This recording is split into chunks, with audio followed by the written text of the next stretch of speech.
Assalamualaikum warahmatullahi wabarakatuh.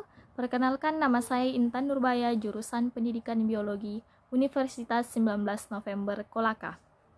Nah, di sini saya akan membahas mengenai masalah kekurangan gizi, yang dimana kekurangan gizi ini keadaan kurang gizi yang dalam tingkat sedang yang disebabkan oleh rendahnya asupan energi dan protein dalam waktu yang cukup lama. Nah, pengertian gizi itu sendiri yaitu suatu proses organisme menggunakan makanan yang dikonsumsi secara normal melalui proses digesti, absorpsi, penyimpanan, metabolisme, dan pengeluaran zat-zat gizi yang tidak digunakan oleh tubuh kita atau yang tidak diperlukan. Nah, kekurangan gizi adalah gangguan kesehatan akibat kekurangan atau ketidakseimbangan zat gizi yang diperlukan untuk pertumbuhan tubuh kita. Kekurangan zat gizi adaptif itu bersifat ada yang ringan dan ada yang berat. Gizi kurang banyak terjadi pada anak berusia kurang lebih 5 tahun. Nah, gizi buruk ini merupakan kondisi gizi kurang hingga tingkat yang berat dan disebabkan oleh rendahnya konsumsi energi dan protein dari makanan sehari-hari dan terjadi dalam waktu yang cukup lama.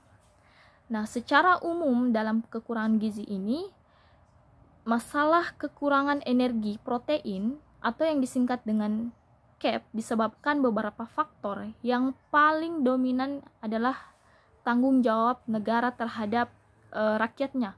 Karena bagaimanapun kekurangan energi protein ini tidak akan terjadi apabila kesejahteraan rakyat itu terpenuhi. Nah, adapun faktor-faktor penyebab masalah gizi ini yaitu faktor yang pertama, faktor sosial yang dimana rendahnya kesadaran masyarakat akan pentingnya makanan bergizi bagi pertumbuhan anak, sehingga banyak balita yang diberi makan seala kadarnya atau asal kenyang padahal miskin gizi. Kemudian faktor yang kedua yaitu kemiskinan. Sering dituding sebagai biang keladi munculnya penyakit di negara-negara yang berkembang. Nah, rendahnya pendapatan masyarakat itu menyebabkan kebutuhan paling mendasar yaitu pangan pun seringkali tidak bisa terpenuhi. Kemudian faktor yang ketiga yaitu laju pertambahan penduduk yang tidak diimbangi dengan bertambahnya ketersediaan bahan pangan akan menyebabkan krisis pangan. Ini pun menjadi penyebab munculnya penyakit kekurangan energi protein.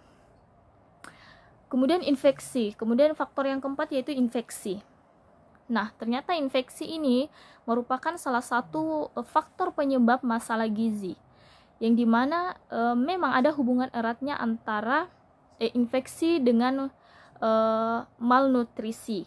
Infeksi sekecil apapun berpengaruh pada tubuh, sedangkan kondisi malnutrisi ini akan semakin memperlemah daya tahan tubuh kita yang pada giliran berikutnya akan mempermudah masuknya beragam macam penyakit. Kemudian faktor yang kelima yaitu tindak pencegahan otomatis sudah dilakukan bila faktor-faktor penyebabnya dapat dihindari. Nah, misalnya ketersediaan bahan pangan yang tercukupi, daya beli masyarakat untuk dapat membeli bahan pangan, serta pentingnya sosialisasi makanan bergizi bagi balita. Nah, itu saja materi yang dapat saya sampaikan mengenai masalah gizi. Lebih dan kurangnya mohon dimaafkan. Wabillahi taufik wal hidayah. Wassalamualaikum warahmatullahi wabarakatuh.